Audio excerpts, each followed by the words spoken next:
Iya, sudah ada yang angkat tangan ini dari perguruan tinggi.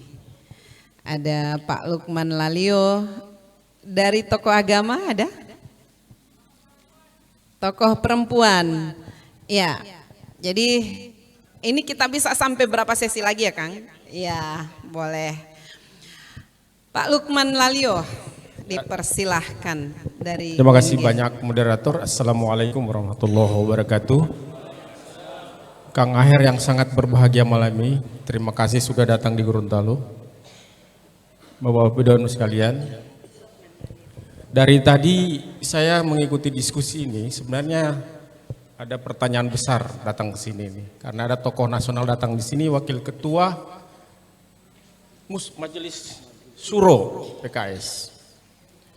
Kalau kita lihat problem bangsa ini sejak 55 tahun terakhir, banyak tokoh cendekiawan mengatakan akar persoalan bangsa ini adalah soal leadership. Bagaimana di tubuh kepolisian, itu juga soal leadership. Bagaimana di tubuh perguruan tinggi, di ciduk KPK juga soal leadership. Termasuk di Gorontalo juga soal leadership. Karena leadership itu se-Indonesia ya, masalah leadership ya. Oke.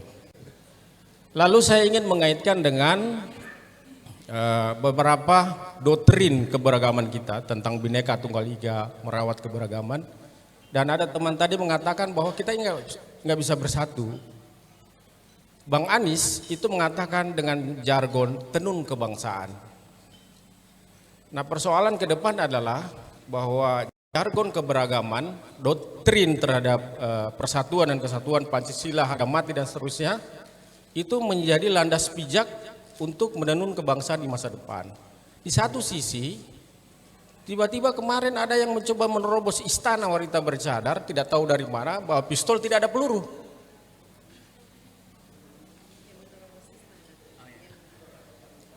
Wanita lagi hiruk pikuk, masalah bangsa yang lagi hiruk pikuk dengan soal koalisi Partai Nasdem, terus PKS, terus sama Demokrat, ada yang bercadar masuk tuh ke istana Pak.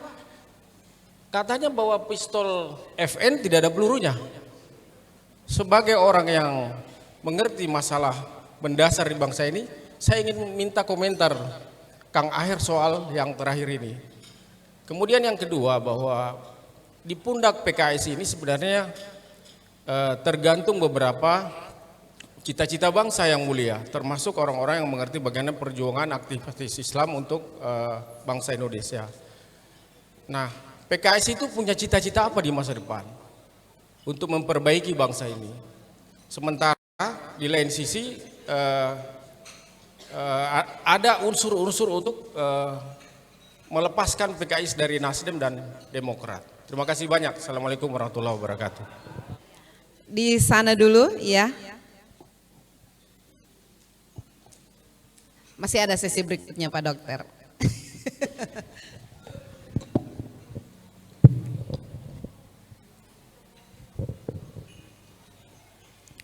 Bismillahirrahmanirrahim. Assalamualaikum warahmatullahi wabarakatuh.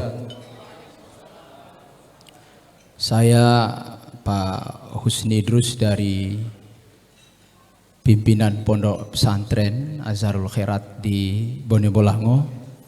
Pertama, mengapresiasi tentang materi yang tadi sudah dibahas dalam dialog ya, merajut persatuan merawat keberagaman dari Gorontalo untuk Indonesia.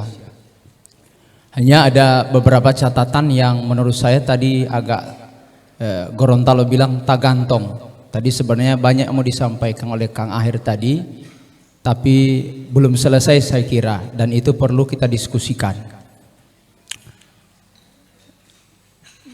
Tadi ketika berbicara tentang atau berdialog kebangsaan tadi, saya lihat ada pendekatan yang digunakan disebut dengan pendekatan historis, pendekatan kesejarahan, sejarah Pancasila tadi sampai pada tokoh-tokoh nasional kita dulu. Hanya ini kemudian ma qabla syai', apa sesuatu yang terjadi sebelum sesuatu itu wujud. yang jadi PR kita semua, wa ma ba'dahu, apa sesudahnya. Di sebagian kalangan kita misalnya ada orang yang lebih senang bernostalgia dengan sejarah, padahal lupa ternyata sejarah itu prestasi masa lalu kalau dia adalah kesuksesan. Dan orang melupakan apa yang seharusnya isti'dadi liyaumil ma'ad. Kalau Ibnu Hajar Al-Asqalani mengatakan seharusnya yang kita pikirkan sejarah sebagai sebuah pendekatan mencari solusi, tapi kita seharusnya lebih fokus apa yang seharusnya kita pikirkan, kita rencanakan sesudah kesuksesan yang dibuat oleh para sejarawan itu. Ya, tadi Kang Aher tadi mengatakan yang kita dialogkan nanti adalah apa sebenarnya sesudah ditetapkan bahwa Pancasila itu sudah final, NKRI itu harga mati, dan itu belum terjawab. Maka saya ingin melihat pada poin yang kedua, tadi kita bicara persatuan. Kalau kita secara spesifik misalnya persatuan itu adalah idealisme kebangsaan, lebih khusus misalnya dia adalah idealisme partai Islam, saya melihat wujud menyatukan itu belum terjadi karena ada beberapa faktor. Dan saya kira ini kita minta penjelasannya jika itu benar. Yang pertama, secara spesifik partai Islam itu saya melihat belum ada tokoh yang sifatnya universal, tokoh yang bisa diterima oleh semua kalangan, bukan hanya partai Islamnya saja, tapi juga partai-partai yang lain. Yang muncul saat ini di media itu hanya seorang akademisi yang memiliki teori kebangsaan, teori manajemen kebangsaan dan seterusnya, yang kemudian dibidik oleh partai Islamis maupun nasionalis, diangkat, dan itu menjadi tokoh yang sangat berpengaruh. Yang kita inginkan adalah, adakah hari ini yang kita usung seorang tokoh yang dia teori keilmuannya tidak sekedar spiritualnya, tapi wawasan kebangsaannya yang bisa mempengaruhi yang lain. Saya kira di partai Islam yang lagi kita cari seperti itu.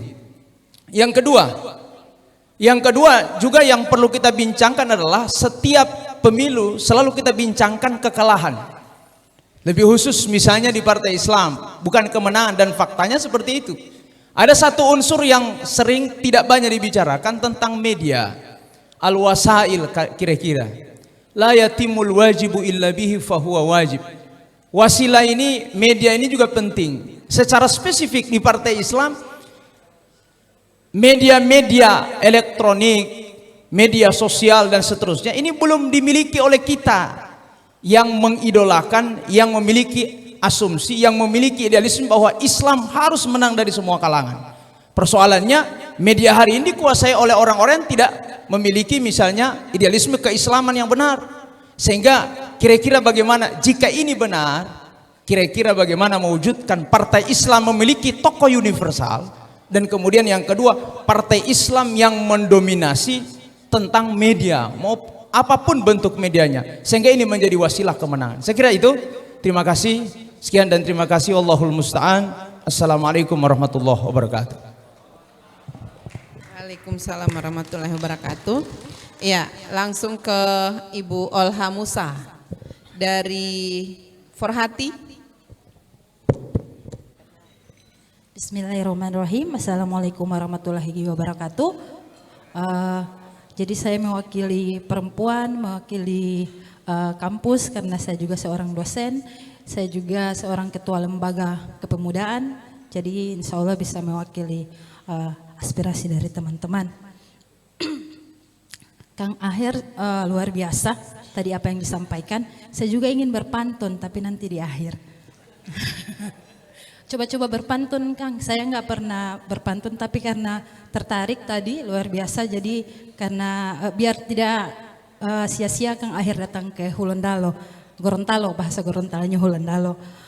Tadi saya terpicu dengan beberapa pertanyaan dari penanya-penanya sebelumnya. Saya berpikir bahwa tanggal 28 Oktober, saya lahir 10 Oktober, jadi masih tetap menggebu-gebu pemudanya. Mengutip dari pidatonya presiden pertama kita, berikan aku 1000 orang tua, aku hanya mampu mengguncangkan Gunung Semeru. tapi berikan aku 10 pemuda maka aku bisa mengguncangkan dunia. Luar biasa sekali bahasa itu sampai saya sendiri merinding. Kalau tiap kali tanggal 28 ya luar biasa sekali ya. Pemuda ini hanya 10 saja sudah bisa mengguncang dunia. Seperti itu. Karena saya bicara mewakili perempuan, ini partai PKS, Partai Keadilan Sosial Sejahtera. Mohon maaf. Kang, selama ini kan keterwakilan gender seperti itu. Jadi di semua lini harus ada keterwakilan perempuan. Di semua tempat perempuan, perempuan dan perempuan. Mohon maaf saya bukan tidak ingin hal itu sebagai seorang perempuan. Tapi di banyak lini terutama di partai politik, perempuan yang menjadi wakil perempuan biasanya itu hanya mewakili bahwa keterpenuhan 30% sebagai seorang perempuan. Entah di dalamnya apa yang dia lakukan seperti itu. Melihat dari sudut pandang setelah menjadi seorang wakil rakyat, apa yang dilakukan di sana sebagai seorang perempuan? Jika hanya keterwakilannya saja yang memenuhi panggilan partai tersebut, jadi harus ada perempuan yang mewakili hingga partai itu bisa masuk dan seterusnya. Maaf seperti itu. Jadi saya berharap untuk kedepannya bahwa Partai Keadilan Sejahtera minimallah memilih perempuan yang memang bukan karena keterwakilannya, tapi karena memang potensi dan kualitasnya. Seperti itu. Karena saya selalu mengatakan kepada teman-teman, mahasiswa, adik-adik saya di organisasi bahwa kita akan dihitung duduk di antara para lelaki. Laki-laki ini kan hebat sekali, dalam agama pun mengatakan bahwa laki-laki adalah pemimpin untuk perempuan. Jadi kalau misalnya kita ingin diperhitungkan, maka jangan bawa keterwakilan 30% perempuannya, tapi perlihatkanlah kualitasmu sebagai seorang perempuan dan bisa bersaing dengan laki-laki seperti itu, dalam tanda kutip Kang Aher ya, karena Allah menciptakan Khalifah itu tidak disebut perempuan atau laki-laki kan Kang, mohon maaf seperti itu, tidak menyebutkan bahwa aku akan menciptakan Khalifah itu dia perempuan atau laki-laki, tapi hanya akan menciptakan seorang Khalifah. Dan menyambung dari senior saya tadi Pak Lukman Lalio bahwa kita krisis kepemimpinan. Seperti itu. Jadi kemarin saya juga terpicu dengan kegiatan yang saya ikut kemarin, dialog yang dilakukan oleh Ikatan Sarjana Nahdlatul Ulama, bahwa mengatakan bahwa bicara Pancasila sebenarnya sudah selesai. Kita pemuda saat ini seharusnya hanya mengisi. Jadi kalau bicara sejarah kembali ke depan bahwa ke belakang bahwa sejarah itu yang membuat mengantarkan kita saat ini, seharusnya pemuda itu mengisinya. Jadi yang pertama. Yang kedua, pertanyaan saya bicara tentang Partai Keadilan Sejahtera. Kira-kira sudah sejauh mana visi misi dari Partai Keadilan Sejahtera tentang keterkaitan 70% perempuan, 30% perempuan ya, dalam hal ekonomi, pendidikan dan lain sebagainya. Seperti itu. Apalagi sekarang baru-baru di Gorontalo ini masih viral bicara pernikahan di bawah umur dan lain sebagainya. Ada kemarin di Bone Bolango, ada yang tega membuang bayi yang masih baru lahir, yang masih ada pusarnya baru dilahirkan, dibuang begitu saja. Kira-kira PKS mampu tidak sama-sama dengan pemerintah untuk mencegah hal-hal itu jangan sampai terjadi. Terima kasih. Billahi taufiq wal hidayah. Assalamualaikum warahmatullahi wabarakatuh. Pantun saya lupa. Hidup itu adalah pilihan. Pemuda adalah generasi bangsa.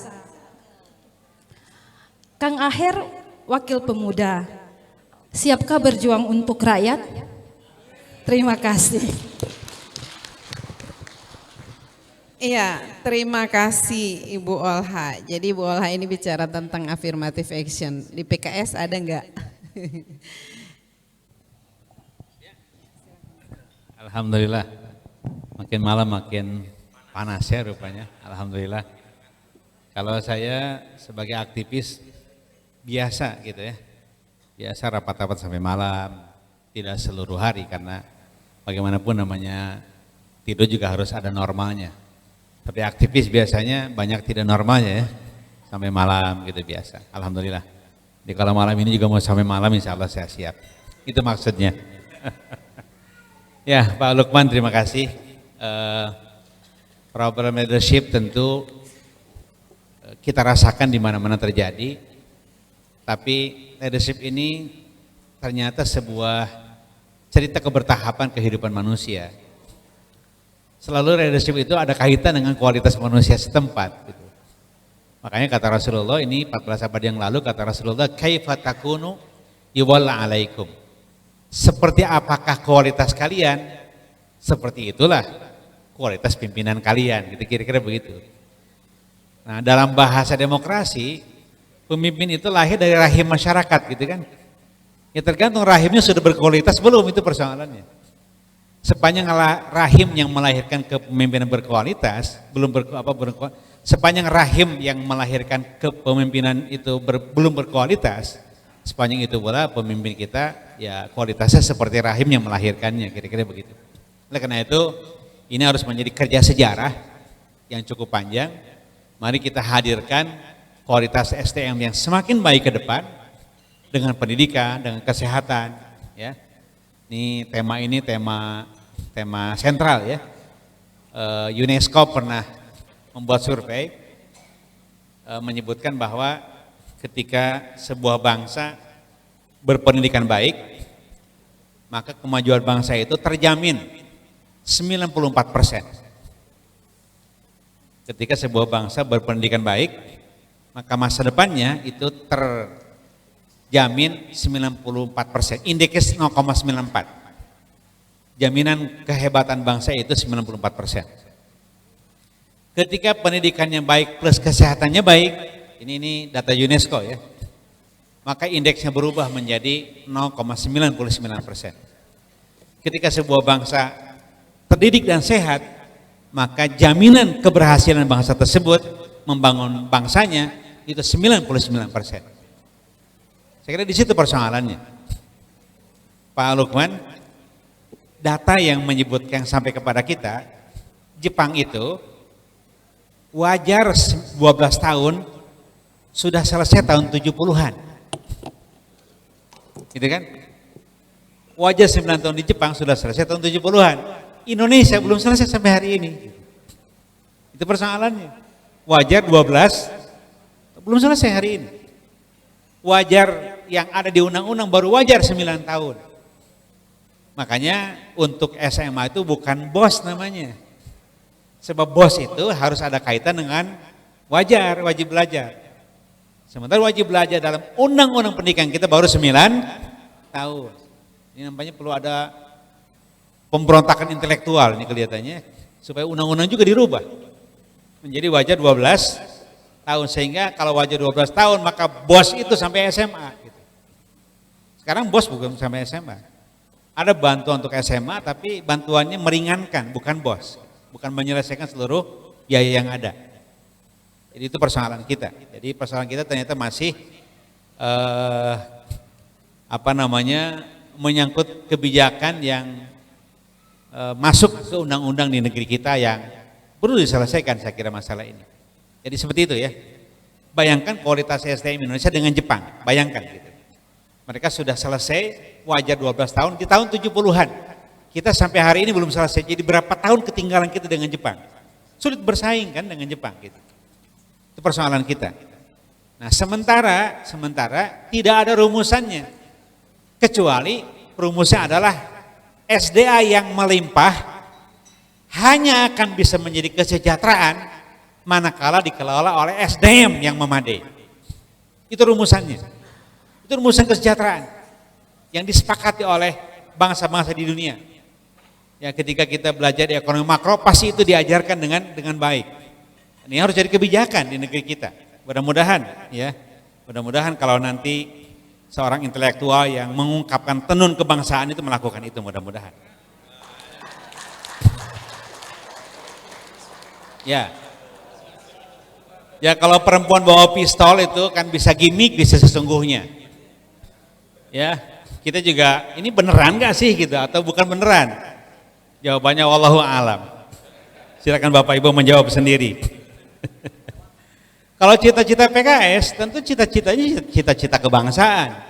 Cita-cita yang termaktub pada Undang-Undang 45. Oleh karena itu di anggaran dasar PKS menyebutkan misi PKS atau visi PKS adalah menjadi pelopor, menjadi partai pelopor perwujudan cita-cita bangsa Indonesia yang termaktub pada pembukaan Undang-Undang 45. Begitu termaktubnya.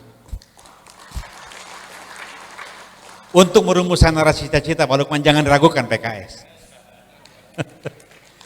Ya, saya kira tidak ada yang mau memisahkan antara PKS dengan Demokrat dan Nasdem. Nampaknya tinggal waktu yang harus kita tunggu. Ya. Kata Pak Jokowi, ojo ke susu, gitu. Jangan tergesa-gesa gitu ya. Itu, saya kira itu jawaban untuk Pak Husni. Adapun untuk untuk Pak Lukman ya, untuk Pak Husni, tentu kita tidak bernostalgia dengan historis, tapi mengungkap historis untuk difahami. Sehingga dari historis inilah kita menatap masa depan. Itu maksudnya. Sama sekali bukan nostalgia historis. Persoalannya adalah banyak sekarang anak-anak muda yang sudah tidak kenal Pancasila. Banyak anak-anak muda yang atas nama agama kemudian menyatakan Pancasila macam-macam, padahal nggak ada persoalan dengan agama. Yang merumuskan Pancasila ternyata ahli-ahli agama dalam yang mewakili kaum Islamis nasionalis gitu. Masa kita meragukan Wahid Hashim gitu sebagai perumus, ya putranya Hadratus Syekh Hashim Asy'ari. Masa kita meragukan siapa dari Muhammadiyah? Ki Bagus Hadikusumo gitu. Tokoh besar Muhammadiyah yang mewakili di Panitia 9. Masih kita meragukan itu gitu. Ternyata tokoh-tokoh besar keagamaan yang mewakili ormas terbesar di negeri ini, NU dan Muhammadiyah, menjadi bagian dari perumus Pancasila tersebut. Terus apa yang kita ragukan? Hari ini mulai banyak generasi muda yang tidak tahu sejarah, itu persoalannya. Saya khawatir PKS kena tuduhan itu, makanya diklarifikasi pada hari ini gitu. Clear, PKS aman, Pancasila final gitu. Itu maksudnya, sehingga jangan ragu-ragu lagi pilih PKS. Kampanye jadinya. Ya. Hadirin sekalian ya. Jadi ya kalau meragukan PKS, tentu orang Jawa Barat mereka yang paling tidak meragukan. Saya pernah jadi gubernur Jawa Barat 10 tahun ya. Dan silahkan tanya ormas-ormas di Jawa Barat. Muhammadiyah, sini tanya ormas Muhammadiyah di Jawa Barat. Bagaimana rasanya dipimpin oleh Ahmad Herawan dari PKS. Gitu. Silakan pula teman-teman dari Nahdliyin, Nahdlatul Ulama menanyakan di NU Jawa Barat, silahkan. Tanya saja. Semua ormas tanya di Jawa Barat bagaimana rasanya merasakan kader PKS menjadi gubernur. Gitu. Ternyata nasionalismenya di atas nasionalisme yang ada. Gitu. Ya, saya pernah diuji oleh seorang teman Nasrani, ya, mengajukan klinik milik teman-teman Nasrani. Saya ACC dan saya katakan kepada teman di Biro Keuangan, setuju semuanya jangan dikurangi. Padahal kalau agama Muslim yang mengajukan dievaluasi dulu kan, evaluasi dulu gitu kan. Ini lihatnya kegedean anggarannya dikurangi biasanya kan, mengajukan katakanlah 600 juta, setuju 400 juta gitu kan dulu kalau yang Islam gitu. Ketika yang datang itu ternyata ini dari teman-teman Nasrani, jangan-jangan menguji saya nih urusannya. Saya bilang ACC seluruhnya. Kaget mereka. Pak, di ACC semuanya? Iya, ACC semuanya. Gitu. Kan saya dari Nasrani Pak, saya kan gubernur Islam dan gubernur Nasrani sekaligus. Gitu. Ya saya kan gubernur semua pihak, kan gubernur orang Islam, gubernur orang Nasrani, gubernur orang Hindu, gubernur orang Buddha, kan gubernur semua pihak. Gitu. Ketika sudah jadi pemimpin publik, ya harus adil pada semua pihak. Begitu kan? Ya. Itu silakan tanya teman-teman di sana. Ya. Bahkan saya pernah dituduh, katanya kalau akhir jadi gubernur itu nanti tahlilan hilang. Nanti kemudian Maulid Nabi hilang. Ternyata makin ramai Maulid Nabi. Bahkan satu-satunya gubernur yang baca berjanjinya fasih hanya gubernur dari PKS Ahmad Heriawan ternyata. Gitu ya. Ya. Hadirin sekalian yang Allah muliakan, jadi seperti itulah rasa nasionalisme kita. Kemudian yang berikutnya adalah dari Ibu Alham. Ya, terkait dengan partisipasi perempuan, tentu harus kita apresiasi perjuangan perempuan dunia ini yang diratifikasi oleh Indonesia. Paling tidak sudah mengharuskan di semua jabatan publik perempuan harus 30%. Itu sudah sebuah kemenangan bagi perjuangan perempuan, luar biasa. Ya. Sekarang KPU kan tidak mau mengesahkan pencalonan ketika kurang dari 30% kan gitu. Tidak mau disahkan. Bahwa nanti dalam perjuangannya, dalam faktanya terpilihnya belum 30%, tapi paling tidak dalam prosesnya sudah lebih dari 30%. Sekarang kalau ada caleg, ya caleg 4 orang, ada kuota di sebuah dapil 4 orang. Kalau perempuannya 1, sah tidak? Dicoret sama KPU karena baru 25% kan gitu. Maka ketika di sebuah dapil itu 4 calon, perempuannya harus 2, jadi 50% malah gitu. Padahal tuntutannya 30%, jadi lebih boleh, kurang tidak boleh. Itulah hebatnya perempuan, luar biasa. Ya. Nah tentu semua kita harus setuju dengan perjuangan kaum perempuan supaya terwakili di semua jabatan publik 30%. Pengurus partai 30% harus perempuan.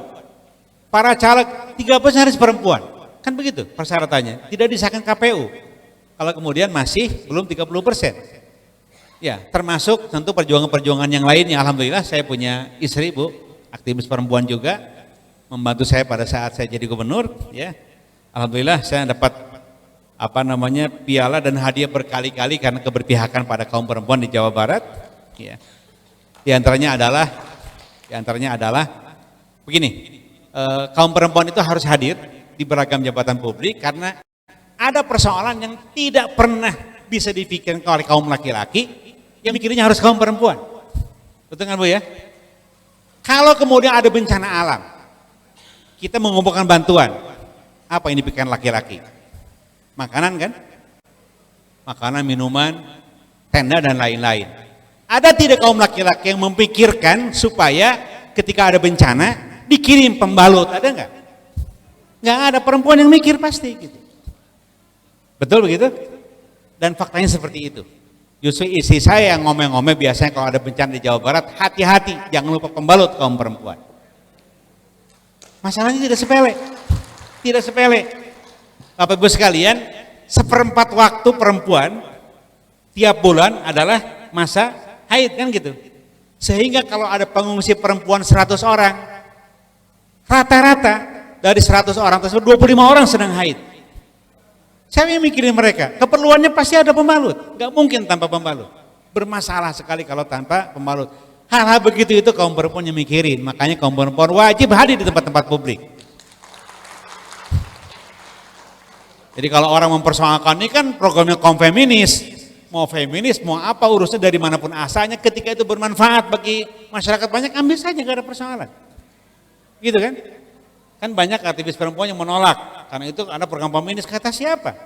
Ya katakanlah feminis ada buruknya, LGBT segala macam, tolak LGBT-nya. Tapi pikiran-pikiran baiknya mengapa kemudian kita tidak ambil? Gitu kan? Coba saya melaksanakan di Jawa Barat ini. Ya, kita kalau membangun tempat-tempat publik, termasuk, nah ini masalahnya adalah kita seringkali gak bisa ngatur pihak swasta. Karena aturannya di pusat, gak bisa ngatur pihak kabupaten kota karena dia punya aturan sendiri di bupati wali kota. Tapi saya bisa mengatur publik yang terkait dengan Provinsi Jawa Barat, dinas-dinas. Di dinas-dinas Provinsi Jawa Barat pasti ada pojok laktasi dan tempat penitipan anak. Pasti. Sehingga ketika ada karyawan perempuan, karyawati yang menjadi pegawai negeri di Jawa Barat, itu ketika punya anak gak ada persoalan, anak tinggal dibawa, titipkan ke tempat penitipan anak. Nanti ketika waktu menyusui siang hari silakan disusui dan kemudian nanti bekerja lagi. Selamatkan, tidak harus bekerjanya keluar dari pemerintahan, tidak harus. Dulu persoalannya adalah kalau seorang perempuan wanita karir punya anak, 2 pilihannya. Anak susui, berhenti bekerja, gitu kan? Atau dia bekerja terus, anak titipkan ke susu sapi, kan begitu. Itu persoalannya. Ternyata bisa diselesaikan dengan pojok laktasi dan tempat penitipan anak. Itu yang pertama. Berikutnya adalah di Jawa Barat kalau ada tempat-tempat publik, khususnya milik pemerintah provinsi, minimal toilet perempuan 2 kali lipat toilet laki-laki. Itu program. Mengapa demikian? Sebab kaum perempuan kalau ke kamar mandi, ke kamar kecil lebih lama, lebih sebentar. Lebih lama pasti.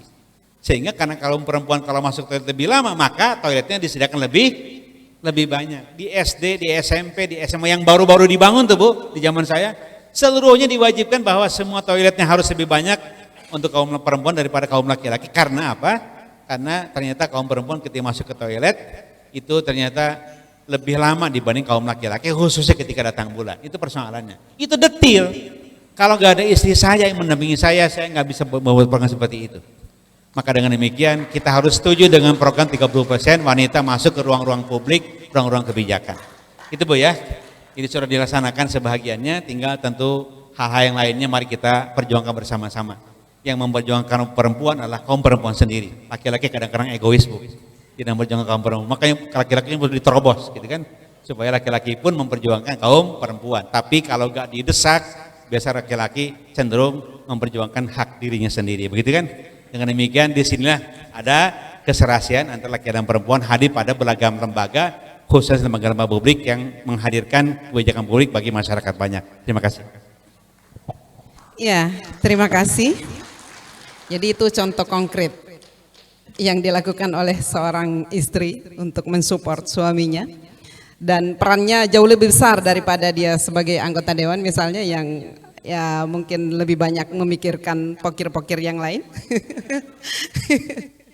Saya tidak membuka lagi sesi berikutnya. Mohon maaf Pak Dokter. Ya, Dokter Rusli tadi minta angkat tangan. Insya Allah dialog kita pada malam hari ini semakin mengokohkan nilai-nilai persatuan, keberagaman, dan juga semakin menambah hasanah pemikiran kita semua.